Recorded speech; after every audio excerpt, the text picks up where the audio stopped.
but we're going to be live. It's here. We are live on YouTube Live, and this is going to be recorded as well. So first of all, welcome to our first webinar.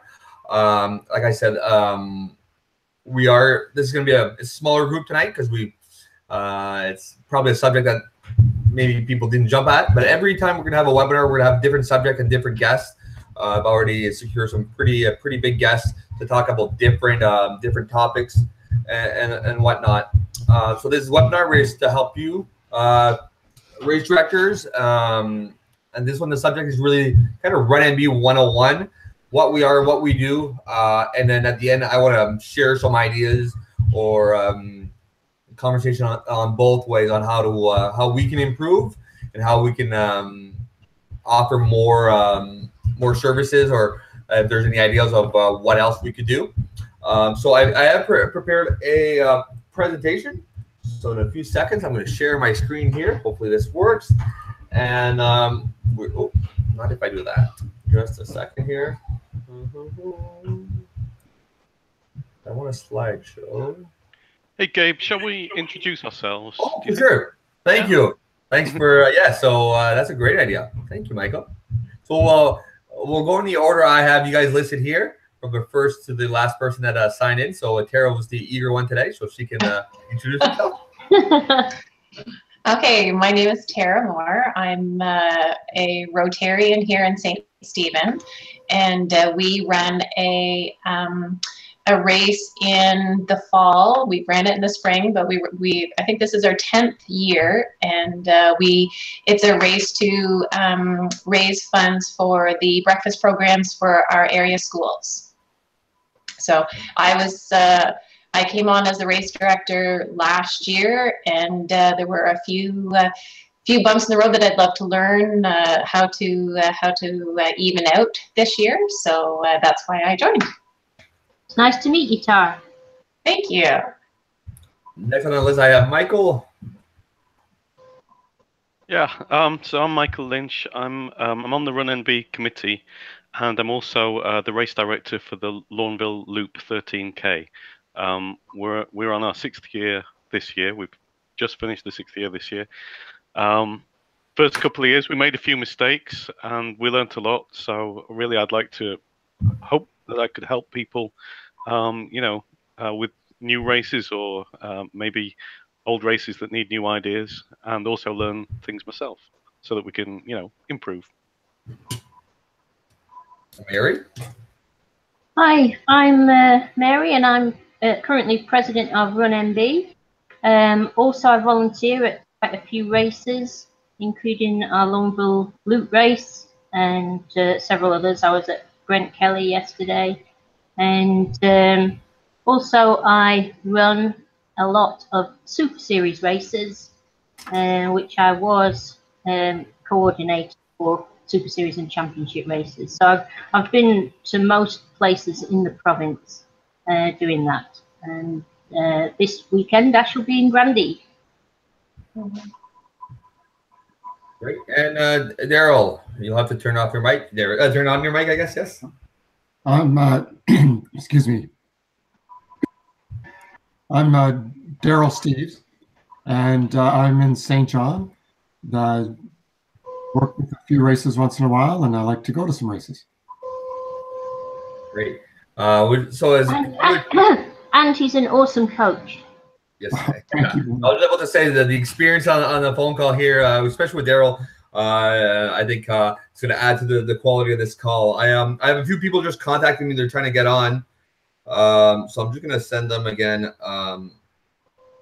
Yes, and I'll introduce myself. I'm not very good at multitasking. I guess that's the XY chromosome in me.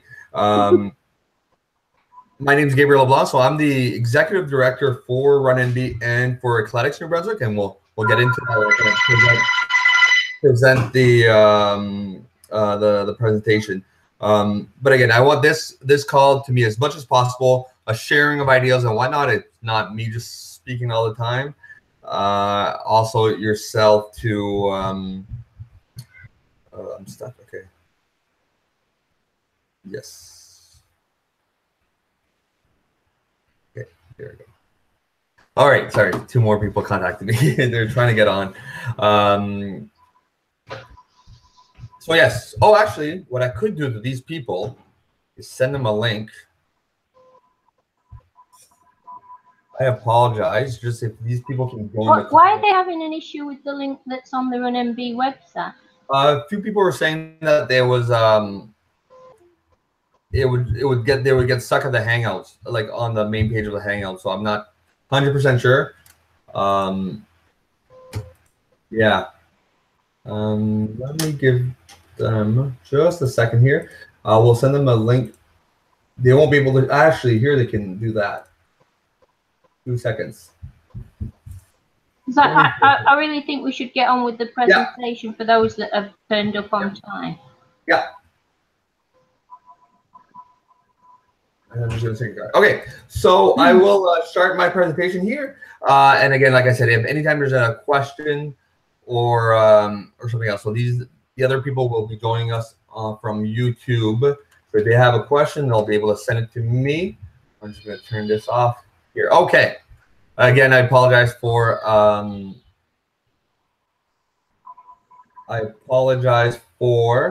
the technical difficulties or for this my learning. So what I'm going to do now is I'm going to share with you our presentation. Should be right here. There we go. And you should see my new screen here. You don't see my face, which now I can pick my nose. So yeah, so we want, like I said, we wanted to have a series of webinars to help you. So, and at the end, and we're actually going to do some polls about what people would like to see in the next few ones. But we thought it was going to be very important for the first one to kind of say what RunNB is, what are we here to do, and some maybe share some ideas with the people on the call. So I hope that's what you kind of sign up for, because that's what you're going to get. So just to show you, so kind of the topics on conversation, what we're going to be doing, but at any time when there's you've got a question or you've got a comment, feel free to jump in. This is not a classroom session. You're not going to go to detention or anything. You will anytime there's a question, or especially with 2 board members here on the call, a precision or a correction, you'll be able to maybe correct what I say. All right. So yeah, so what is RunNB? Kind of the programs we run, what are our provincial championships, our result. I want to talk a little bit about results, our race director guide, and at the end we're going to just do a little bit of sharing ideas and stuff. I do apologize. Some of these slides are not quite done.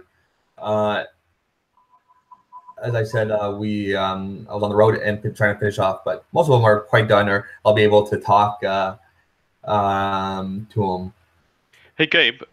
Yes? Just before we start, let me just say it's important to say that this isn't just for race directors, right? This series of webinars is for anybody involved in any kind of organizing or helping out, volunteering, or funding, or any aspect of racing. Right, it's not just race directors; it's anybody. Because originally we had like race directors meetings, but there's a lot more people involved in racing than just race directors, and we wanted to open it up and just make sure that everybody gets exposure to the materials and to the ideas, and to share experiences. Yeah, exactly. Exactly. That's a very good point. And with doing it this way, which is nobody has to travel, so it doesn't have a big stress on the events, on the budget of stress, or you got to make it, you got to travel down to a place. So this is kind of what we came up with.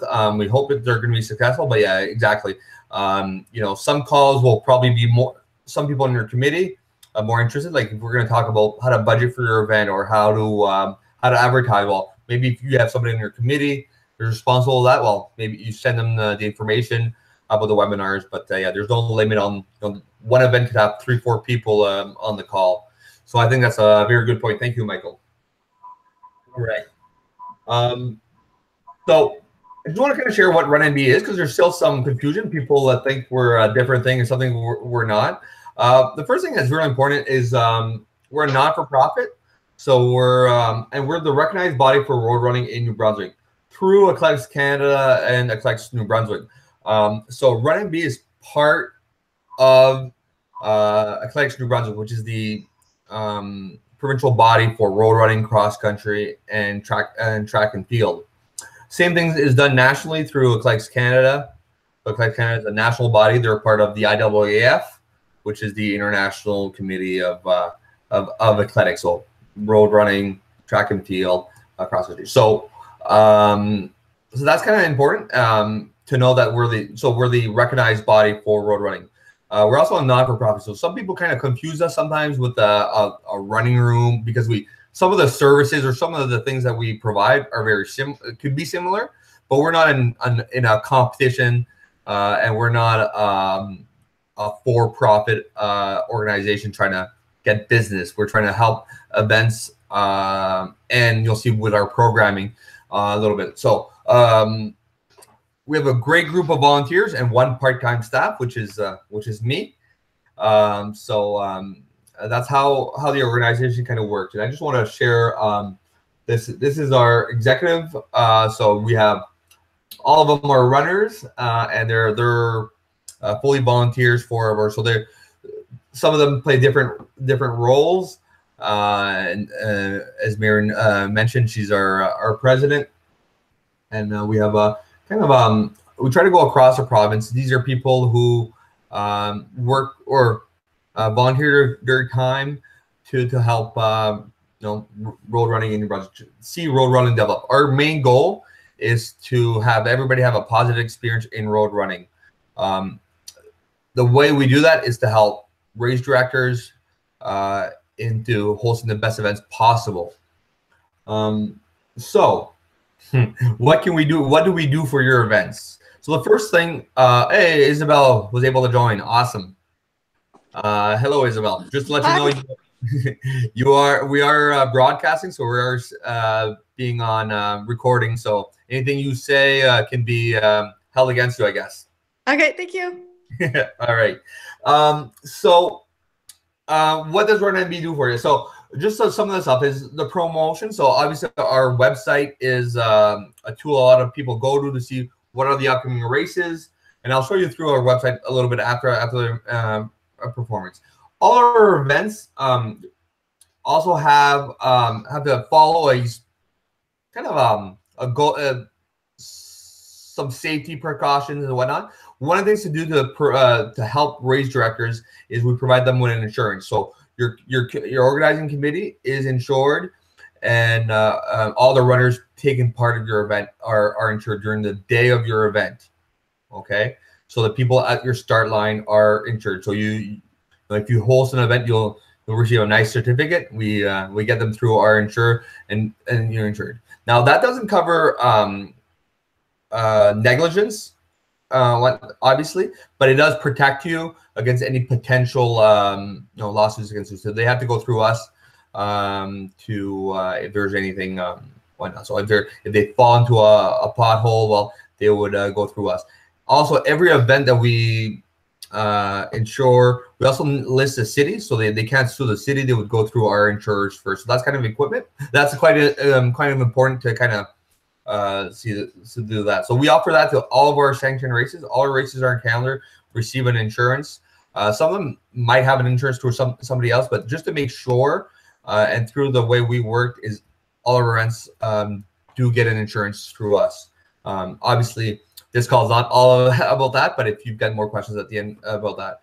And also what we do is we provide equipment to help your races. So I just had one picture of an arch. We actually have two of these big arch. This is our small one, and we have a very big one that we purchased. Here, I'm gonna try to show it to you. Oops. There we go. Okay. Oh, I see why I can't, because I'm sharing the whole. There we go. You guys see the big arch? That's our huge arch that we got. So it adds some bang to your some visibility to your event. We also have race clocks. So for your finish line. Oh my God. Okay, there we go. Race clock at your event, and we also provide you with bibs through one of our sponsors, which is the Tracky. The other thing, and then we'll talk about, is the kids series, the Healthy Lives, Healthy Strides program, where we through the medical society we provide medals. So what do we do? So obviously we insure your event. We have free supplies. There's no cost using any of the supplies. The only sometimes cost is to get the material to you and back. We try to work things out where if somebody can pick it up here in Moncton, my office is in Moncton, to your event. Our gantry and our clocks are being used every single weekend, starting in May. So it's important for you to reserve the material you need, and then we find a way to get it to you. Typically, we send it a lot of times through maritime bus. That's about $30 each way to get the material to you, and you as a race director would be responsible for that. But we'd always try to see if you have somebody coming through Moncton to try to pick it up. Normally on the Wednesdays when I try to send it out, because I get it on Monday or Tuesday, I test it out, make sure everything's okay, and then I on Wednesdays ready to go to the next weekend event. Like I said, we utilize maritime bus, or sometimes you have somebody in your area that's coming through here that can pick it up. I've so many stories about people picking it up at different places, or their mother-in-law's sister's best friend came to pick it up at my house because they were coming through here. And that's all things we rearrange. We obviously want to try to do it least expensive for you as possible. Okay, let's see here. All right. Just want to talk quickly about our different programs and kind of what we do. And then the first one is one that's kind of dear to our hearts, and is a very, very interesting one. It's through the medical society. So the doctors in New Brunswick. It's our Healthy Lives, Small Strides, Healthy Lives programs. What it is, it's from any races that want to have a kids race as part of their event. So a lot of times you'll see a 200-meter run for the 6 and under, and a 1 kilometer run for the 6 to 12-year-olds. We encourage races obviously to do that. We wanted the next generation of runners, and the medical society wants to also have healthy kids, so they're less busy, I guess. So they provide us with a substantial grant every year to purchase medals and bibs for the kids, and they also cover this also covers insurance for when you're having kids events. What's important, so you receive if you have a kids race, you can get a free medal for all the kids participating. It's your decision on what you want to do. Our recommendation is you don't charge the kids, or very little for the kids. We want participation at this level, so we want to provide everything that you might need for that event. So you still use the gantry, the clock, and get free medals for the kids. So I have 3,000 medals in my house that was delivered by one of our former president last week, and I want to get rid of them. So we want races to take. So what I typically do is I send more than you probably need, and we request that you send back. We want every kid to have a medal. I know the Fredericton Marathon has their kids runs has 600 kids, so they use a lot of these medals. However, the Healthy Lives Small Strides program kind of needs your help a little bit. There's a checklist when you go in to meet your event of things we'd like you to do if you're hosting an event. So they're very small things. It's kind of, first of all, thanking and advising. Sorry if I speak too fast, so I'm going to try to go slower. Got lots of information, and I really want to be conscious on your time. Basically, is to contact the medical society, tell them that you're having this event. At the end, you can always, if you're using social media, to tag them. This is a partnership that we really want to keep, and they're putting a substantial amount of money as well. So we want them to be recognized. We also have a banner that we ask you to post at your event, and if at all possible, you get a doctor to present the medals at the finish line on the kids. So you can contact local doctors, or there's actually, you can contact the office and they can find a physician for you to do this. We'd love to have pictures of the kids. There is some, if you have a waiver, you have to have consent on the waiver, but there's some interesting things some people have done, pictures of the back of their heads while they go away. is a good way to get kids pictures without having their face or so it's very important on that thing. So if you don't have a consent permission form, things like that. What we've done in some of the bigger events is actually give a bracelet to every kid, and anybody who doesn't sign, the parents for some reason don't have a consent, you give them a different color bracelet, so then you know if any pictures with them, you can't have them. But that's just something. And what's the very important thing too? We need to know at the end of your events the amount of numbers of participants you had. Now we do this with the medals as well, but we want to know how many people have gone through the program. So just last year, over 3,000 kids participated in our Healthy Lives, which is great. These are 3,000 kids that got a medal. They had the positive experience of a road race. So a lot of times it's kids of parents that are running the 5K or 10K later, but it's also, that's not just who it is. It's for anybody who wants to take part in this. Okay. One of our other programs, and I'm not going to talk too much about these. Every year we give an educational bursary. So runners who are going to a post-secondary school, we give 2 grants of 4 grants of $250. We try to typically do 2 male and 2 female, and nominations are call-outs done through our social media and on our website. We receive them, and then there's a forming a committee to decide who gets the grants, and we're announcing the ones very soon for the 2017 grants very shortly. So there's grants well, just to help runners continue their education. So that's something we decided with the little bit of budget we had to do. One of the highlights every year is our awards banquet. So we have an awards banquet where we recognize our runner of the year, our up and coming runner, our walker of the year, our event of the year, and whatnot. It's always a great time.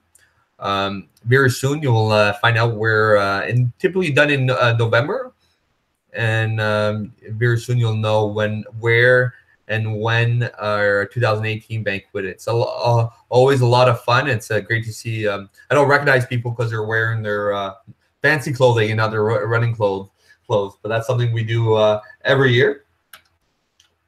Okay, so events. So RunNB last year had over 110 events.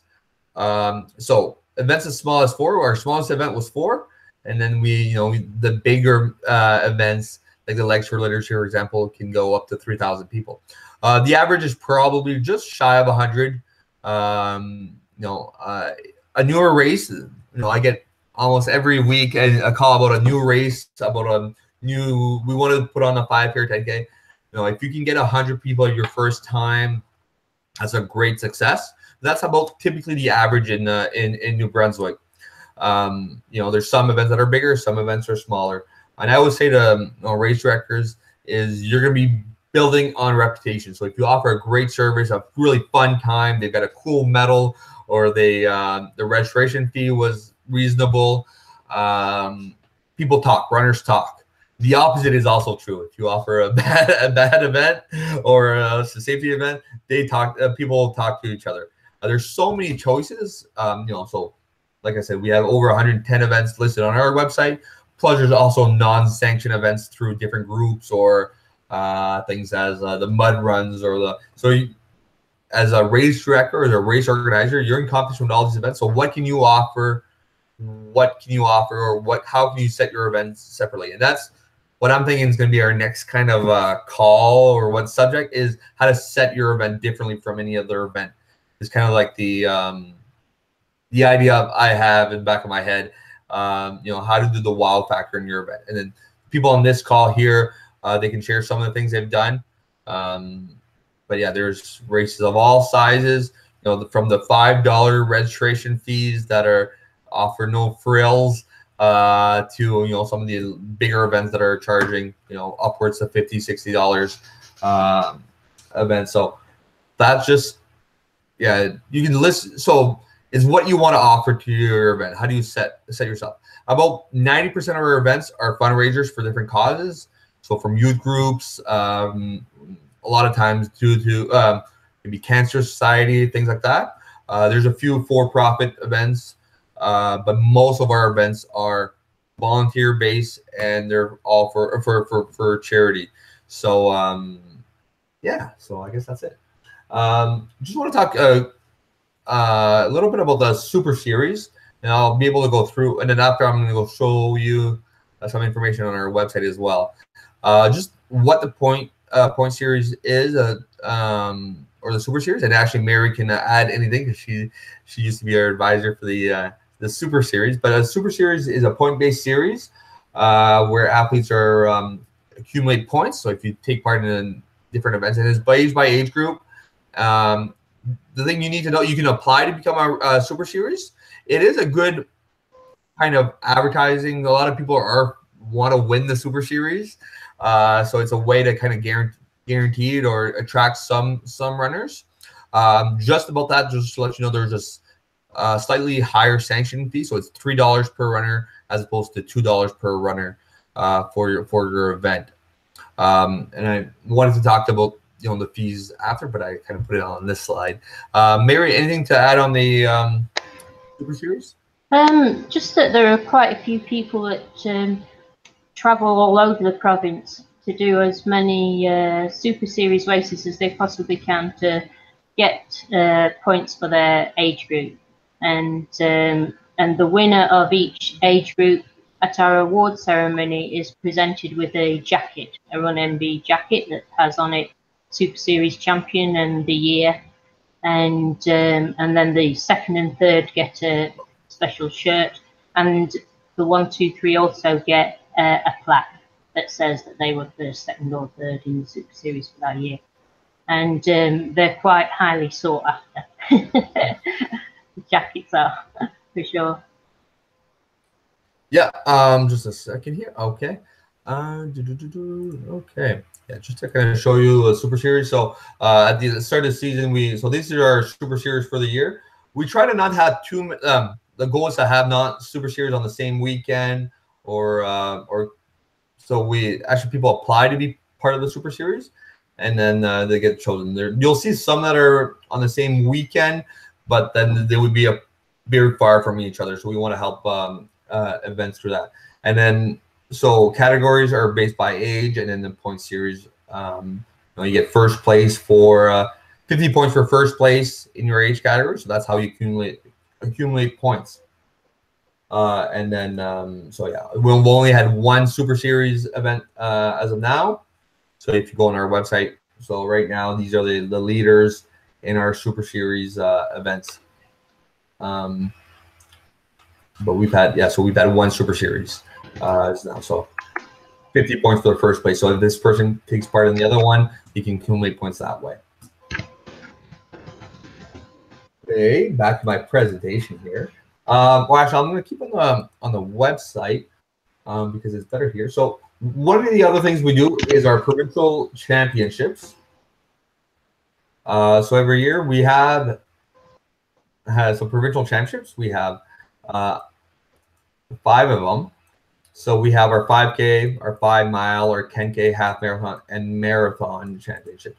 So that's where we provide. So that's our championship. So the goal with our provincial championships, ideally, is to get all of our best runners at the one event. Ways we do that is we provide. There is some prize money. So the prize money is $200 for first place, $125, and $50 for third place. That's covered by RunNB. So just and that's the same thing as the Super Series. You can apply to become a provincial championships, and that's RunNB pays this prize money, and it's actually taken off your invoice. You present them with a check, and you get that credit off your invoice for your event. But yeah, so we have these events are our provincial championships.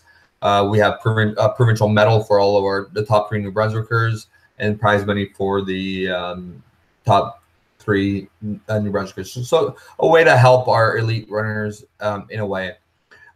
It also, the provincial championships also count double Super Series points. So if you take part in again, this is a way to try to encourage people to take part in our provincial championships, and then just the bragging rights have become provincial champion as well. So we have athletes. So we try to separate these quite a bit so that people can actually take part in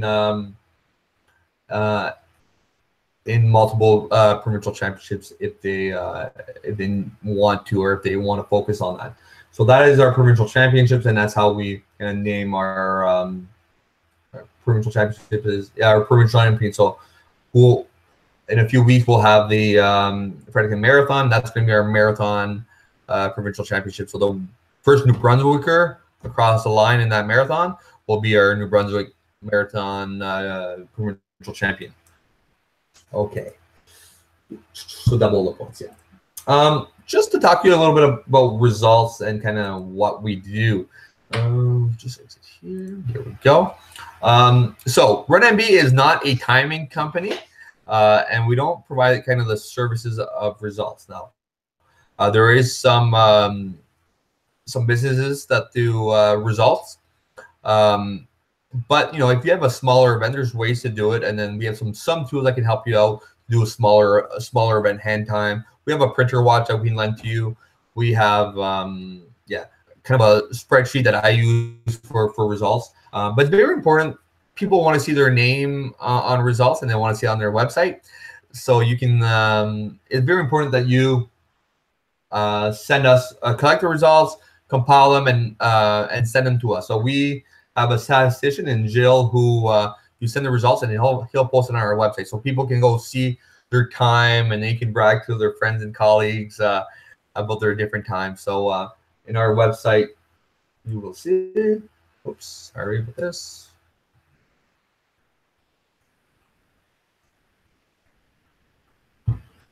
On our website, you will see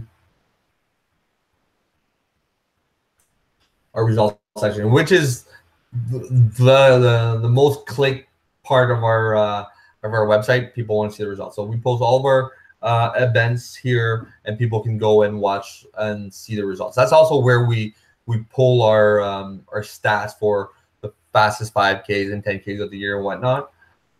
So all of our results are posted onto this website. So obviously, the season hasn't really started. Don't have a lot, but if you look back to 2017, now most events will send us our results, or we'll post results. Some events decide not to, and that's okay. But I strongly recommend it. You find a way to kind of post results, so we can host results. If you are using somebody like Race Roster or Atlantic Chip, they'll post results off their website, and we share data with them, so they'll send us results, and we also post it on our website. That's definitely the place where most people go on our website is well, that in our calendar of events. Okay. Yeah. While I'm here. Yes? Just to mention this, it really gets a lot of hits from runners, doesn't it? I mean, thousands of people look at the stats, the Super Series stats, and the results every week during the summer. It's really a very popular part of the website, so it's a great way to get publicity and a great place to put the results and things. Yeah, exactly. The amount of hits is mind-boggling. The amount of unique hits that our website gets, and the biggest ones are calendar and results, and in third are Super Series. So it is a great way to advertise, and we'll talk about advertising as well, because there's some other things that we do to advertise events. So just to let you know, so obviously you see our calendar of events here, and you see some different dots. So Super Series dots, those are all the events that are Super Series. We talked about that. One important one that we kind of, I won't take too much time on it because I think we're going to do a webinar on this, is certified courses. So just to let you know, a certified course is a course that's been measured properly, or the international accepted way to be a certified course.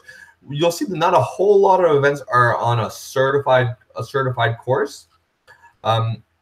Certification, yeah. So you use a Jones counter, which is a little thing you put on your bike, and you can measure your course, and you send it to Ottawa, and they accept it. So that's the fair way to make sure distance is the proper distances. Most events probably don't need to be a certified course. if you're doing a local 5K for a fundraiser, they probably don't have to be. But if you're having an annual event and your certification lasts, I think it's 10 years. It's good for 10 years. A few things. Class Canada won't post anybody in their rankings, any races that are not on certified courses. And we also passed that our any records have to be done on a certified courses. So you can't break a provincial record if it's not a certified course. So if you want to if your goal is to get more elite runners, or if if somebody who's going to try to break a provincial record, well, it needs to be done on a certified course. Now, certification can always be done after the fact, but obviously, if you want to advertise as a certified course, I kind of said, well, my goal is the next few years that we have 50% of our, in the next 5 years, that 50% of our races are certified courses. My dreaming, maybe, but I think it's we owe that to the runners, that to make sure that their distance is a proper distance. Now, they all have GPS and they all have this, and they all will tell you, oh, that was short, that was long. But certification is really the only way to because there is some errors in GPS and even on the rolling of the wheel, using the Jones counter. And that's, a Jones counter, for example, is about $250 a unit, but we have one that you can lend out and you can go through the material to certify a course. Anybody can certify a course. Obviously, if you've done a workshop on it or if you've done it before, it'll probably go faster. There's also a few people who do it that will charge to do course certification. So they typically charge per kilometer. So if you're having a marathon, they'll charge you $20 per kilometer or something like that. But anybody can certify a course. You can do it over, 5-10K can be done in a day. Obviously, if you've done it before, if you've taken the workshop, the material, and then the materials available for you to go and certify a course. Okay, Yep. Just on the certification side of things, that it is quite technical, right? I mean, there's some things you got to know, and it's much easier to learn that stuff if you're told. I mean, I did the because we put on a free certification course last year, didn't we? And that was fairly popular. But I don't think I'd have been able to do it if I hadn't done the certification course. It is quite technical, but it's not difficult. It's just that there's a lot of different things that you've got to do and some calculations and that with the calibration particularly, right? Oh, exactly. Yeah, we have one of our volunteers here just measured sent out the paperwork for RunNB to be certified, and it took him a weekend because he had never done this. He read through the manuals. Just to let you know, so the website, if you look at coursemeasurement.ca, I'll send you to this website, and then it has all the forms you would need. Now you can find a measure. So these are people who will. There's some measures across Canada. You can contact somebody to find a measure. There's about 3 or 4 people that do this in New Brunswick for a fee, and we can provide you that information if that's something you do. But just to let you know, so this is typically what you're looking at price-wise. So a marathon can cost you up to $3,000 to get a certified marathon. Now, some people will do it for a case of beverages, or we had some groups, that had an engineer on their who surveys and stuff, who went through the manual and did it. But yeah, anybody can measure a course. Obviously, if you've done it before, if you've taken a course, it'll be a lot easier. So we plan to host one of these again in the next few years, but another workshop on getting more people certified, because really we want to be fair to all the runners out there to get a certified course. Okay, this is not about. Go ahead. Sorry, yeah, just it is about the runners because they can't set records unless it's on the certified course. And the other thing is for marathons, of course, if you want to qualify for Boston, it has to be on a certified course. So it doesn't make sense for a marathon not to be certified, right? And there have been a few, but they weren't very popular, and it's probably for that reason. So if you've got a marathon, definitely worth getting it certified. Yeah, for sure, and for rankings or things like that. In New Brunswick, we do accept in New Brunswick we do accept non-certified courses for our rankings, but not for our records. And if we know a course is short, we won't list it in our rankings. So when you kind of see our stats here, there's some few courses out there that were short. Sometimes due to volunteer error or because of the space, we won't rank in our top times because it's not fair to the other runners who run a legitimate distance. Okay, let's go back to my presentations here. So we have a few resources for you. Oh, I should screen. Okay, we have a few resources for you. The big one is one we kind of we keep updating every year is our race director guide. So if you're not familiar with our race director guide, it can be found on our website. Easiest place is right on our main webpage. Our quick links right over here. And our race director guide available in French and English. Pretty big document, 38 pages, but it has a lot of things about different things, how to organizing a road race. Some things you might not think about. Now, you probably won't use every single thing on here, but there's a few things. Oh, well, sponsored. How do you go and try to find some sponsors? What do we do for awards? Recruiting volunteers. So these are just the sections. Registration and event details. So there's a few. One other thing that RunNB is not is a registration platform. We did sign a partnership with a group called Tracky Registrations, where they have an online registration tool. But there's other tools out there. There's lots and lots of tools for event registrations. In the Maritimes, the Running Room website, the race roster, Tracky. There's a lot of this, but we're not a online registration. But if you want my opinion, use an online registration tool because it saves you a lot of headaches. You get data and a lot of times payment before your event, so that's very good. Race day registration. So there's some events that will accept, some of them they won't. My recommendations, if you do, charge a premium because those are the ones that will cause you headaches on the day of event. You have so many things to worry about. But charge a premium, double the registration fee. Good way to increase your income of your races as well. But that's my opinion. But obviously you can do what you want with your event. But yeah, so this race director guide has some different things. And we talk about non-certified courses, safety and liability, some of the things that you wanna look at, make sure how to do results. And there's actually over here we have a link on what we need in your results. So we need hometown, age, because of our database on how we ranked our results. We want to make sure the same Michael Lynch is from Quispamsis. If he partakes in a couple of races, then they'll all list under the same person. But we need to know, age, obviously time, and whatnot. Talk about awards, and then we also have a few tools for you, such as your emergency information plan, how to add your event on RunNB, and then some other things, some timelines stuff of what you should be doing six months before, a month before the day of your event, and whatnot. Now, a couple of tools or a couple of things to do is as soon as you know your date for your event, go and post it on the website, even if you don't have all the details, because that people will look at the website and plan around an event. They'll see an event on the website. Too many times I see an event the week before. Oh, I want to add my event. Well, obviously that's not. You haven't been advertising all this time. So if you have a chance to post your event as soon as possible, you can on our website. That's great.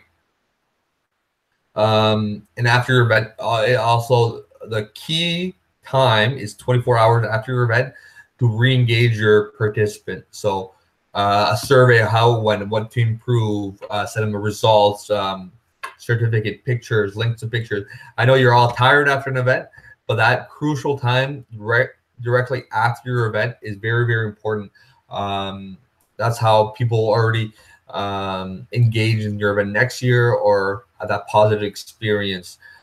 We've seen events actually offer a discount 24 hours after your event when they're still high, a 50% discount for next year's event and things like that.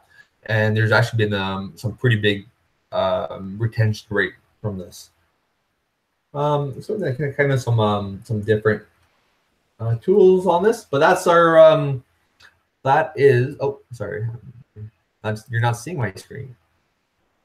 And then yeah, so we take care of this. When I see an event on our website, I fill out an insurance certificate and I send you the insurance certificate. I put as additional insurer the city where you're running.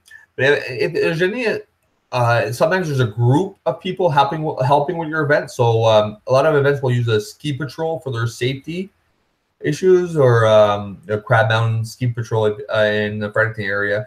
So we list them as an additional insurer here as well. But if at any time you need to put an additional insurer, this becomes more and more important. Events, especially cities, want to make sure your event is insured and that their name is an additional insurer. Very, very important for them for liability, because you're using their roads. If you're using private land, you should be telling us and and we add them to the additional insurer. So they would have to go through our insurance first before they can, yeah. Right. This is what this is what you will receive, a certificate of insurance. Has all of our the amounts $5 million for body injuries and whatnot. We've been pretty lucky. We haven't had a lot of claims in the past few years, but at least you know your event is insured, and personally you're insured as well, which is really important. We also have kind of a example of a waiver liability that you can use, and you can change as well to fit your event. We've had these looked through lawyers, but there's not a bad exercise for you to do the same thing. You want to be making sure that you covered all your bases, I guess. And the last little document here is a Children for Inclusive Children and Youth Races. There is a trend of seeing very young athletes trying to do longer events. The 12-year-old and 11-year-old trying to do marathons or half marathons. So this is just kind of a document that Cliffs Canada provided, and just kind of some recommendations on.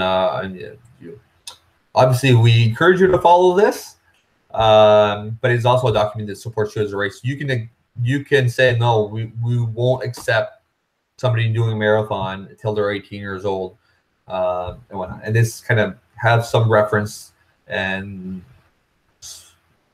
some ideas of why this is. Yeah. So obviously our other tool is our website. I wanted to take time to kind of look through this is the second to last slide. So if you're tired of hearing my voice, I'll be your turn in a few seconds here. So our website is kind of our tool to meet. Well, kind of flashy, lots of things going on. Our news sections over here. So this is the thing I tell to every race director is, at any time, if you have a story about your event, so this event's coming up in 2 weeks, you want to advertise it, you want to have a nice little story on your event, send it to us and we'll gladly post it up on our web social media. And very important, that's because that's how we engage people. We can't create a story about the 110 races, so the content has to come from races. But yeah, so we'll so some races will actually have a recap of who participated in their races, who was the winner of this race. But unfortunately, we don't have the manpower to create content for every single race and whatnot. So it has come from you. it can be sent in one of the 2 official languages, and we'll actually do the translation for it for free. So this has another tool for you. So if you are raced and you want to have information in 2 languages, you can send it to us, and we have use of the Sport NB translator, so we can return it to you in the other language. So that's something we can do at no cost. Also, oh, sorry, Gabe. Yeah, go ahead. I just say that also we have a Facebook page, and so you can put a post on our Facebook page as well. So or put some photos on there if you've got some, and if you've got photos of your race, and you can send them in, and we'll put them link on our website as well. Yeah, very, very good point. Obviously, people now check their social media more than anything. So we use Facebook and Twitter. They're actually linked to each other. But yeah, that's something we're gonna do. So like the Brent Kelly race yesterday or Saturday, they just sent me a bunch of pictures that I have to post on our website. So it's a kind of a meeting point. But yeah, you know, we have over, I think we're up to 2,000 people on our Facebook page. I don't, yeah. And the amount of hits is quite substantial of people who like our page, and then people obviously that's something we share. So even things such as the early bird special for my event is next week. Then you know, is done next week. Register at this site and save $10 or anything like that. That's something we can share. Again, we can't create, you know, just for example. So this one post here that was posted a couple days ago, over 600 people saw it.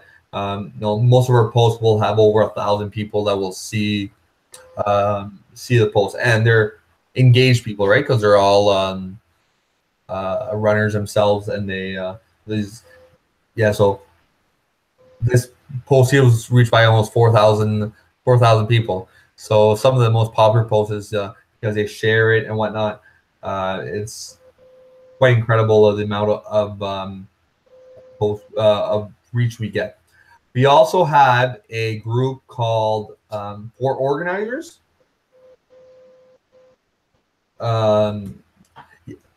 which is organizing, which is at NB Road Race.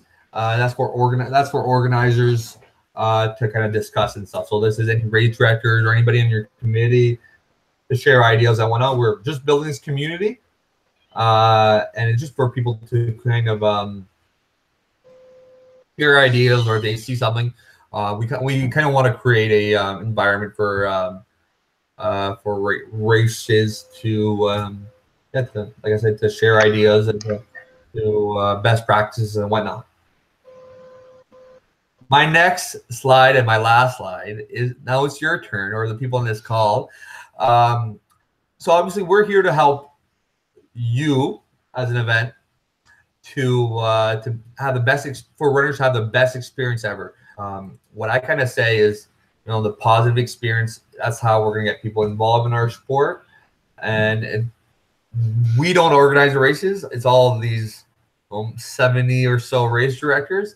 But we want to help you. So if there's anything you can think of, or any topics you want to, and it doesn't have to be answered right now, if there's anything you can do, or you would like us to do, or an idea of what we can do, this is one of the chances for you to follow up. Obviously, email and phone call can also be done. It's also your turn of what can RunNB do for you. If there's anything you can think of, or any topics you would like us to cover on the next webinar, I know I've talked to a few people who say, okay, well, volunteer recruitment, that's a big one on their race day. So what can we do to recruit volunteers? How can we advertise our event better? So that's going to be one of our tools with these webinars, is to have these different topics and obviously share some ideas from experts or the community of road runners. But I think it's important that people realize that RunNB is there for you, and if there's anything we can do to help your race grow, you know, don't be afraid. I know a lot of races are the numbers are going down, but the actual numbers of runners is going up. So because there's so much more events, it takes away from every kind of event, right? So most races have seen a decline in the last 2-3 years. Very few have actually risen up in the amount of numbers, but that's because of the amount of races. The total number of runners participating in sanctioned races was 13,000 last year. So, the number of runners are growing, but they're torn between so many events. Not only sanctioned races, but other events. The mud runs, the paint runs, or all these kinds of things, or triathlons or other activities. So I think it is a challenge to keep retaining or growing your event. But if you offer a good experience, that's how you're going to grow. More people are going to talk to each other. There's some stable races that I never miss this event because it's always a great event. Or that was so much fun. And that's the thing we want: the positive experience, the fun aspects for most of the races. Okay, now I'm done speaking. I think it's your turn. If there's anything to be shared, or if there's any kind of questions. Now, if you don't, that's fine as well. But if there's any kind of things to share, please do. I have our biggest hurdle I found at our race last year, and I had only participated. I was a participant a few years, and then the organizer last year. But our biggest hurdle was the tracking as people came in. We did have somebody with the printout, and then that person would then give there were actually teenager students at the finish line taking down bib numbers and race time, and it ended up being an issue. It took way too long to get that information into a spreadsheet and to get the final results to the participants. So that's kind of one of the questions I had, is what works best at the finish line. Okay. I think that's a fantastic question, right? Because there's so many options with timing, and unfortunately for small races, the nice options are like kind of outside of our price range. But there are still some other options, and in fact, there's some new things coming on, which I think actually, if Daryl's still on the call, I think we've lost Daryl, haven't we? He informed us he had to go. I had to go early. Yes. Well, his group is actually going to try a new type of timing thing. Mary, do you know when his race is? Because it'd be very interesting to hear from Darryl. He's trying the Hopewell Rocks race. I think that's what they said. Alan said to me at Brent Kelly, that they were going to try it at that race. But it'd be interesting to see how it works. I mean, what was it called? Just have a look. Well, there's a few products out there for you, and there's a few kind of softwares there as well. And there's also there are also some. Okay, so our local timing guy from Atlantic Chip, they're starting a new lower cost timing system, so that might work as well. He was telling me about it. I haven't tried it yet, so I'm not promoting it or anything, but you might want to talk to him about it. He says it's for races of 100 or less. Okay. And it's it's a bit cheaper. So that's Atlantic Chip, but there are other timing companies out there. Our first 2 years with our race, we did it manually, and it's so stressful. It was very stressful because our volunteers were teenagers, and so from a Rotary perspective, we talked about Rotarians taking on those positions, because those poor teenagers, they were volunteers from one of the soccer teams, and they felt quite overwhelmed. Yeah, it's called Web Scorer. Yeah, is the one that Daryl's going to be using. You can access it online. It's just if you just put in web score into Google, it brings it up, and it looks quite interesting. You know, I like definitely recommend for the bigger events, like, you know, Chip Timing, and the timing company. Yeah. They come and do all the time for you. That's one less headache you have to do. How many people do you have at your event, Tara?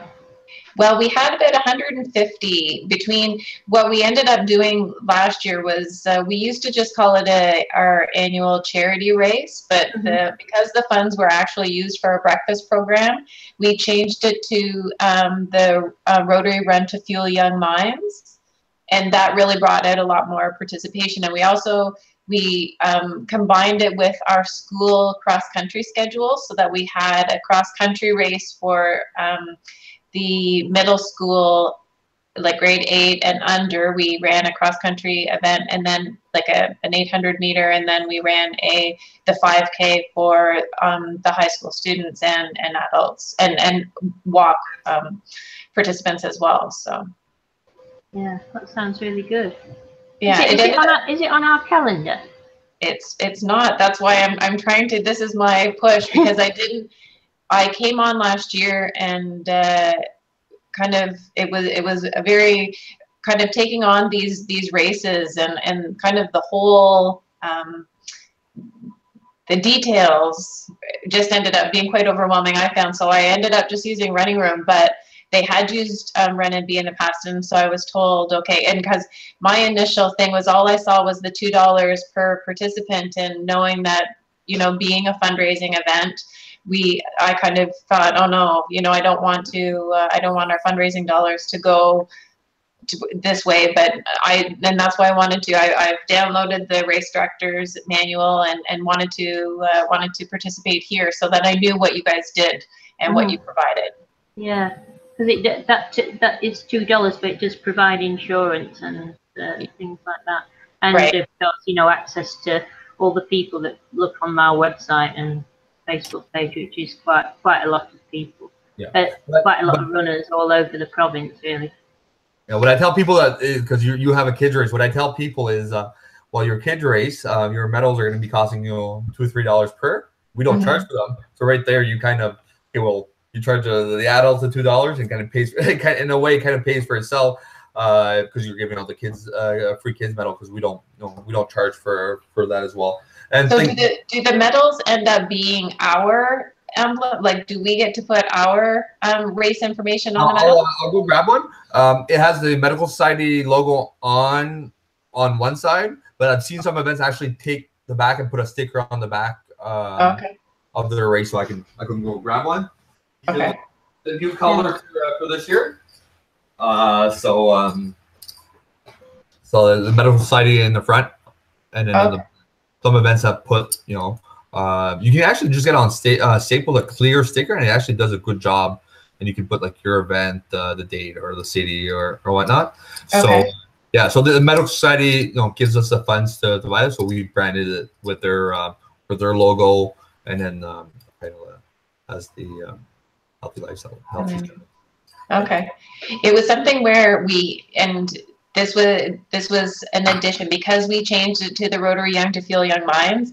We try to incorporate the schools, and we have a teacher that's one of the athletic directors at our high school got involved, and so you know, that's the thing. It's we're trying to grow, so it is, you know, always looking at the different ways to bring our costs down, but obviously increase our participation as well. So.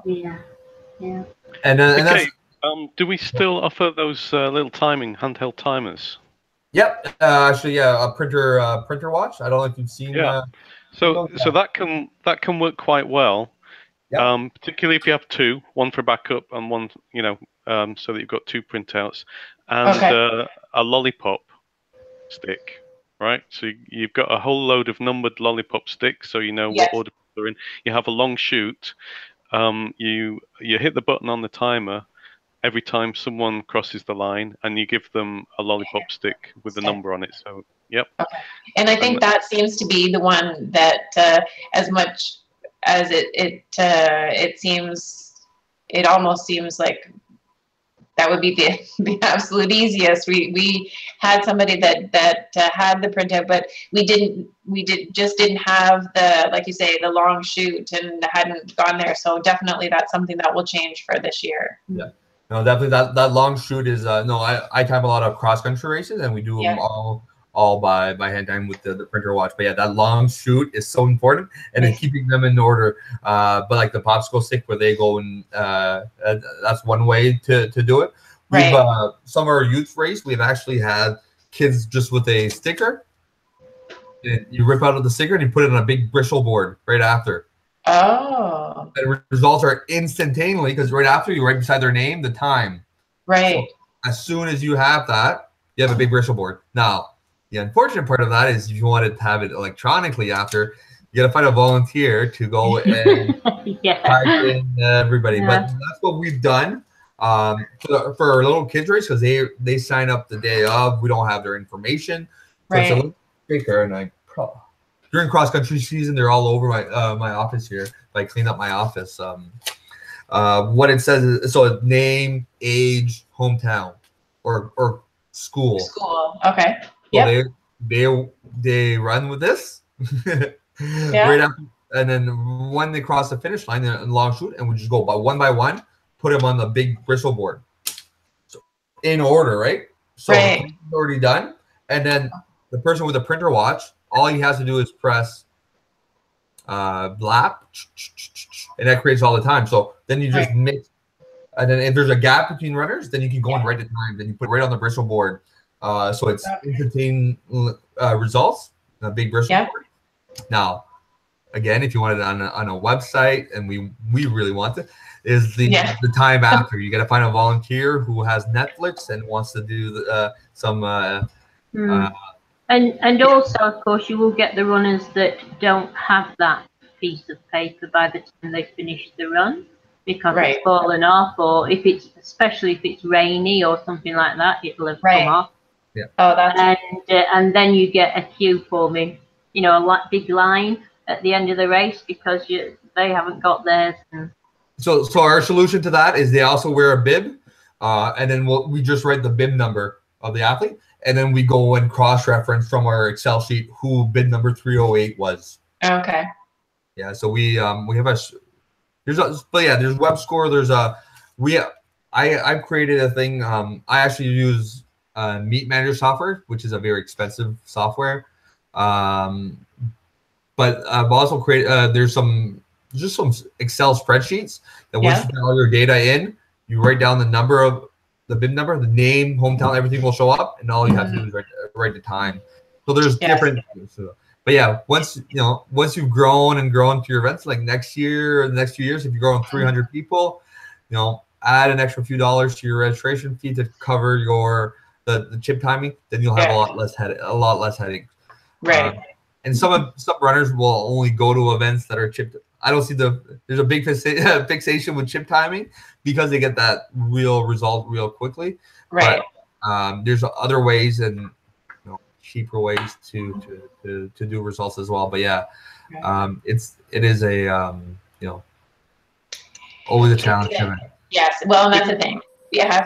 It's a growing learning experience. So I just want it to be. I want to learn sooner than later.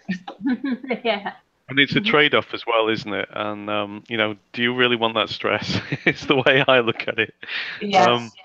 There are one or two people in the province who are just really, really good and really cool at doing the manual timing thing. And if you can find one of those people, they will help you out a lot, because they know how to do it, and they can spot mistakes as well. And when they see a mistake, they'll know how to correct it.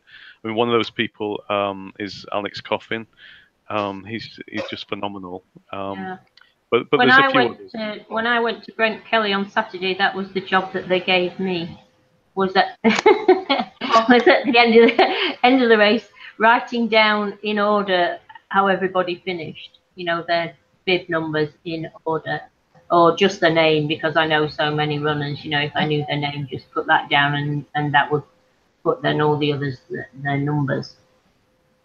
And then did they then put them in a spreadsheet? And... Yes, they got a spreadsheet. Yes, we had about 3 or 4 different people recording, you know, as backups. So I was doing it, writing it down. There were 2. There was somebody on one of the clickers, and you know, with the sheet when that comes out. Luckily, she had 2 of those because the battery went. Oh.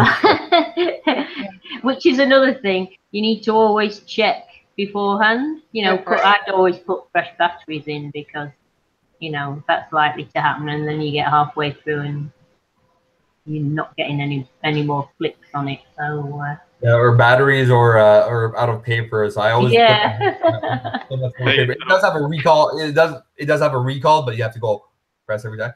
But that happened to me once actually, Gabe. I was timing a race. I won't say which one it was with Alex actually, and one of our things ran out of paper and the other one ran out of battery, so we ended up doing it manually. Oh no! Yeah. Battery, yeah. 5 new fresh batteries at the end of that, and then I'm just gonna share this picture from weekend race this past weekend in Vancouver. When your event gets to this. You'll want chip timing. I guess so. Oh my gosh. The Sun Run, they had 40,000 runners or something. Yeah, these. Yeah, you don't want to be have that. There's no results shoot long enough for this. No. Wow. Yeah, but yeah. So there's different tools out there. You know, with web scores and programs like that. There are some tools you can do with some spreadsheets. Yeah, filling up that Excel sheet. Once you got the problem with that one is if you have a lot of people registration the day of, then you have to input all that information. That's why the sticker, the old school sticker or popsicle sticks, can be a good tool. Or you know, if you find if you want to eliminate that stress completely, you know, chip timing, and they sometimes can work with events with different price points depending on how big your event is, what type of chip they're using. You know, there's some fancy stuff that they can do if you really want to showcase a big event with a chip right into the bib, or you can have the ankle, the old school ankle chips that you have to retrieve at the end of the event. But yeah, their clinic chip does that. But yeah, they typically $500-600 plus their travel fee. But sometimes there's people in the community. Okay, Gabe, you're behind the times, mate. No. Oh, yeah. It's going to be about $1,200 at least, right? For for that number of runners, that's what it is for chip timing. Yeah. But like I say, he does have this cheaper solution, but that was designed for 100 or less runners. So, but I would count on it being $1,200. Okay. Yeah. We're being recorded right now, so I will be in chat with you with maybe some other options. Can I ask another question about T-shirts? Yes. Now, and with everybody's experience, T-shirts is one thing that we've always provided with this run, I guess, but it's something that whether you go dry fit or just a cotton shirt, obviously the dry fit are getting to the point where we looked at a quote between $17 and $20, or a cotton shirt for $10. Like, does it seem like racers seem to are majority of races providing shirts, or is that something kind of? Well, it just depends, because if it's going to put the price of your race up, because at our race, which is the Loneville Loop, we don't have T-shirts. We never have. We have had other things. Like one year we had gloves, which people liked, and then and I've been to other races where they've had different things and we had hat hats one year as well, wool ones for the winter, because our race is in April, so right. It can be quite cold, and I've been to other races where they've had different things as well, and not shirts. The issue with shirts is that all shirts fit differently. Right. So unless you put out on your page where you're advertising exactly what the measurements are, then people will often say order a small, and it's either too small or too big, and they don't like that, Right. because you know, they want to be able to wear it, obviously, if they're getting a shirt.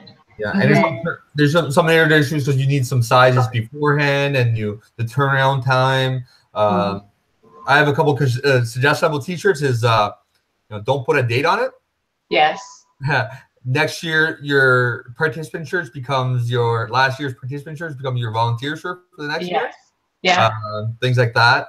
But yeah, nothing worse than being kept with the box of I have some right now in that office right there of event shirts. Sometimes a unique runners do like something. Some of the bigger events have those dry fit T-shirts, and they wear them proudly as they should be. But finding something unique sometimes, something that fit the one size is always the which is why our hats and gloves were a good idea, because they fit everybody. And so they went down really well.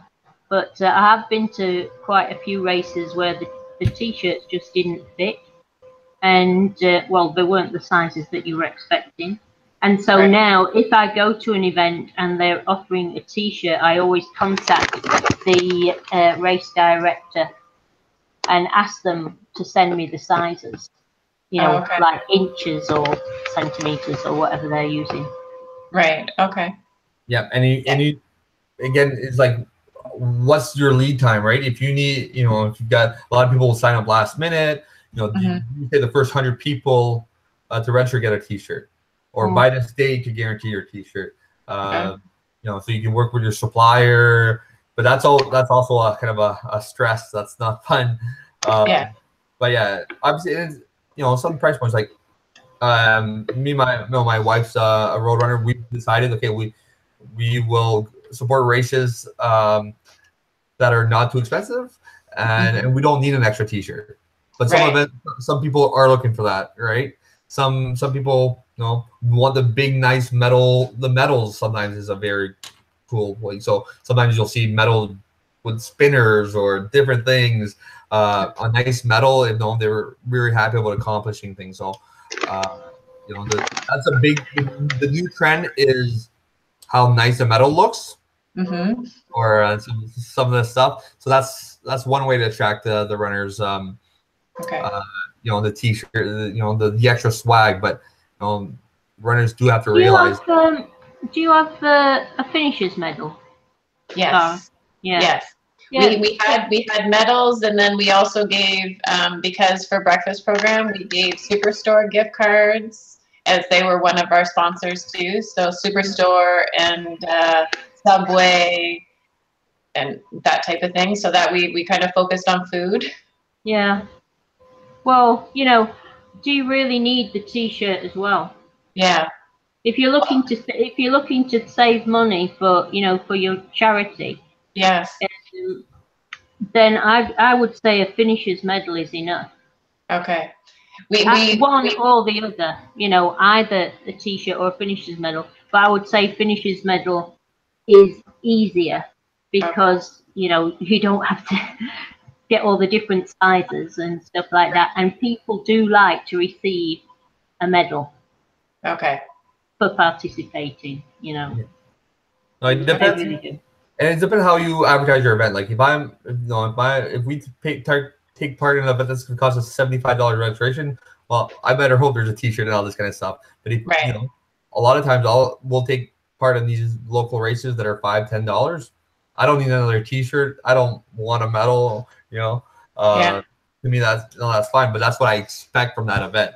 If I go down to the Boston Marathon, okay, I'm ready to pay for that more extra money because I'm going to get this, and this.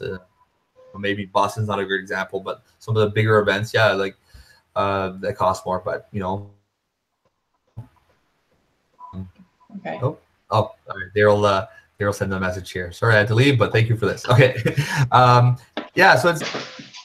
But the best thing is to survey your participants. You have the contact from last year's and saying, look, we want to return more money to this charity.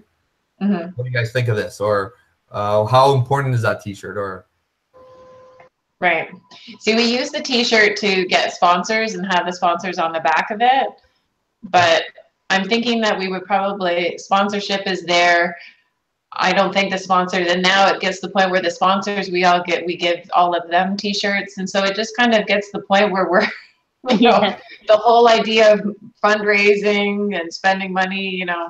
yeah, well, exactly. And then, you know, there's other things you can offer for sponsors, and you know, most of them I don't think care that much about being on the back of a T-shirt. Well, that's the thing. That's what I'm kind of wondering. You know, you do get to the point where you kind of think, okay, I know, and a lot of people are trying to get away from cotton because of the amount of water, you know, all of those things too. So yeah, they are sponsored. We have our own Facebook page for our race, and so the sponsors are highly visible on that. You know, the ones that we have are on the top of that. Right. And so their name is being seen all the time, because as the runners click on our page, you know, then up come the sponsors straight away. And so I think, you know, that's a really good idea. Okay. And also one of the sponsors sponsors the kilometre markers. So every kilometre, you know, their name is coming up on the kilometre marker. Yeah. And then others do the water stops, and so, you know, they'll have their name on the water stops and things like that. Where you really want them to be visible as well is where is 90% of the pictures taken at the start / finish, right? Right. So like banners, whatnot. Yeah.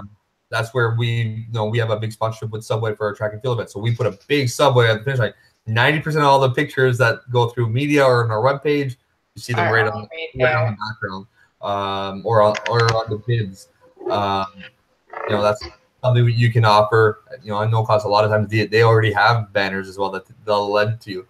And then, you know, what do you give after your sponsors to thank them? A nice little plaque where you have a picture with their logo on the back from the event, and then they can see. So there's creative ways to do that.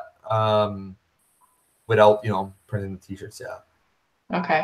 Okay, that's great. Thank you, guys. No problem.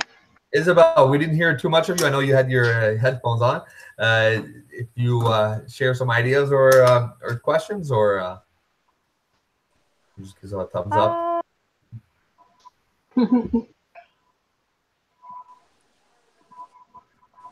You're in the Oromocco race, correct? Hi, can you hear me? Hi. Okay. Yes, no. Cool. Yeah, so yeah, you answered most of my questions already. I sent you a bunch of them yesterday. It was just I just wanted to confirm the how it worked for runners, because we're really making our race. It's our first time organizing a race, so for free. And we're just gonna find a way to pay the $2 per participant. I just wanted to know if we pay for people that show up or for everybody that registered, and you answered my question. So it's gonna depend on who shows up on the running line, the start line. Yeah, so that's awesome. And I took notes of all the different ways that you guys suggested for making it the cheapest way possible. So I think we're gonna go with the long shoots and the popsicle sticks. So hopefully that works for us. So. Yeah. The popsicles, they're reusable as well. I don't think we'll be reusing them, but it's definitely the cheapest way to do them. So yeah, Isabel's going to be eating a lot of popsicles till her event. One other thing. There's a run at Perth Andover, the dam run. Now they never use chip timing; they always manually time it. But they have about 10 volunteers at the finish line, and they managed to get the timing done really quickly, very quickly. So if you ever do that, if you ever get the chance to do Perth Andover, the dam run, just have a look at how they do it. They're really good. When is that one normally? It's in October. Okay. October. Thank you. Yeah. So the bibs that we provide you, they're road running bib. There's this tearaway thing as well here, which is something you can also, obviously it's not as fast to get to the runners and stuff, but if you're just collecting data, so over here, it actually has a bib number here as well. Oh, that's perfect. yeah, you don't pin this. So you can actually have your race participants fill this out. Yeah. Okay. And what you do is right after they cross the line and shoot, you get them to tear this off. And you stick it on a board. You can stick it on a, oh yeah, you can stick it on a board. Well, yeah, I guess you could. That's a better idea. I learned as well. You can stick it, and so it has the last name and their first name, their age, and you can stick it up right there. What we tend to use this is we use it as a backup. We have somebody rip it up, and then we have a coat hanger turn inside out, and so that your first person is the. Oh yeah, that's a great idea. On the bottom, on the bottom. So all of our bibs have this as well. Awesome, cool. But, that's awesome. Yeah, what you want them though to do is the fill events that up, so the runners to fill that out. There's nothing worse than then oh shoot they didn't fill it up, right. or did they pinned it, or worse is they rip it off right before the race. That's great. Well, what? I'm part of a timers group online, and it's funny what some people do to their bib numbers. One person in Boston last week because it's so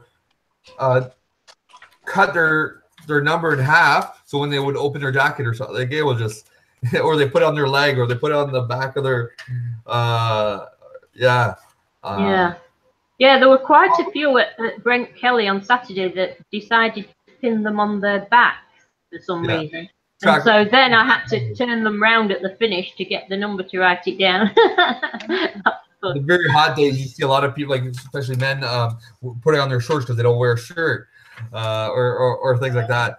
But there should be a course about how to properly wear a bib number. That's another seminar. If you're having multiple distance, we have bibs different colors, so that's a way to separate them as well. And that's all things we provide for free.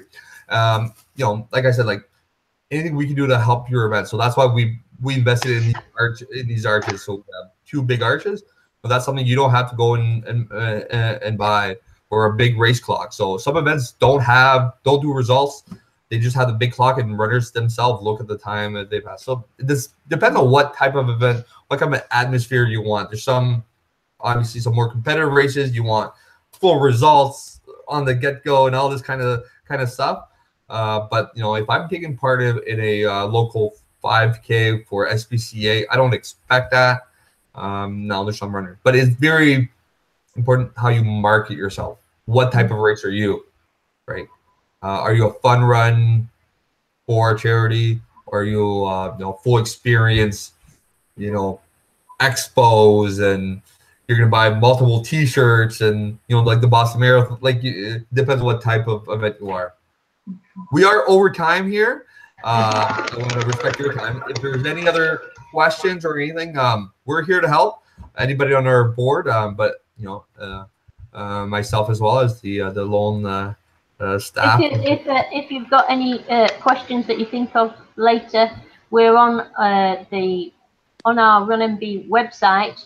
If you click on contact, which is at the top of the page, then my email address and phone number and Gabe's and Michael's are on there. So you can always contact whenever. And also, for this, use the Facebook group that we set up for it as well. The race organizers Facebook group. Okay. Yeah, and so on our website, if you just go to right on the top here, contact, and then that's our executive, so that's our kind of our board. Obviously, more technical questions you can pass through me. I'm the only one that received any kind of form of payment, so you can bother me more often. But Mary and the rest of our board, they're great. They've got so much expertise, and they take part in all of these events. We're really lucky to have a great board. They're all runners, and they all have their expertise. So it's kind of great to have all these people to your disposal, and anything we can do to help your event. That's why we're here. Like what I started the presentation with is saying we're a non-for-profit. We're here to help you. So everything we do for our programming, so we do require funds, but 100% of all the funds that we collect, except for our sponsorship deals with like the with the medical society is through race registration. So Isabel's the question about we charge $2 per runner that show up to the start line. So that's what we charge. That $2, that fee, that sanctioning fee, is that the big cost of that for us is that insurance part. So they're covering that insurance part, and then all of the other services and things that we do, our Hall of Fame, our that's our generating funds. Okay. So we hope to see you at the next one, whenever that is. It will be in May sometime. Yeah, I think we're gonna try to do one maybe once a month, and we'll obviously advertise it in. But if you have an idea of what you want to discuss, go ahead. We'll kind of do a poll on our website as well. And I'm lucky enough to know a few people. I know the race director from the Ottawa Marathon that we brought down for a race director guide. Some great ideas. We had a person present from the RCM, the Halifax RCMP, that works with the Blue Nose Marathon about safety. And it was like mind-boggling, some of the little things that you wouldn't think of. So those are some that I really want to touch. But if there's something else you want to talk about, or you have a subject, let's make it happen. That's great. Thank you very much. This has been fantastic. Very informative. All right. I'll register on RunNB now. And I have everybody's consent that this will be shared online. So you will see your faces and questions. I just want to make sure I give a thumbs up. All right. Yeah. Thank you. Okay, thanks a lot, everybody. Thank you. Thank you very much. Thank you. Bye-bye. Bye-bye.